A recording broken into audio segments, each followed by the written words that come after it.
ছাত্র জনতার গণ অভ্যুত্থানে হত্যার ঘটনায় সারা দেশে হওয়া সব মামলা ট্রাইব্যুনালে আনা হবে বলে জানান আন্তর্জাতিক অপরাধ ট্রাইব্যুনালের chief prosecutor advocate Tajul Islam.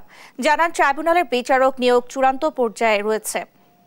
বৃহস্পতিবার নিজ কার্যালয়ে ব্রিফিংয়ে সাংবাদিকদের এসব কথা বলেন অ্যাডভোকেট তাজুল ইসলাম। জানান আগামী সপ্তাহের শুরুর দিকে ট্রাইব্যুনালের বিচারক নিয়োগ চূড়ান্ত হতে পারে। এদিকে আজ আরও 3টি অভিযোগ দায়ের হয়েছে ট্রাইব্যুনালের প্রসিকিউশনে। প্রসিকিউশন ও তদন্ত সংস্থা মিলিয়ে এখন পর্যন্ত অভিযোগ জমা পড়েছে 28টি।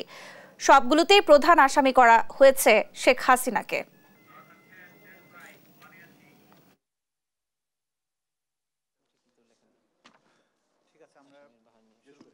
এখন পর্যন্ত মোট 28টি অভিযোগ জমা পড়েছে এবং এই প্রত্যেকটা অভিযোগই হচ্ছে পুলিশ কর্তৃক এদেরকে সরাসরি গুলি করে হত্যা করার অভিযোগ।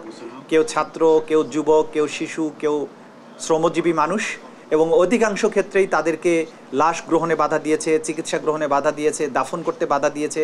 এবং এখানে সবাই অভিযোগ করেছেন যে এটা 1 নম্বর আসামি হচ্ছেন তদানীন্তন প্রধানমন্ত্রী স্বৈরশাসক শেখ হাসিনা।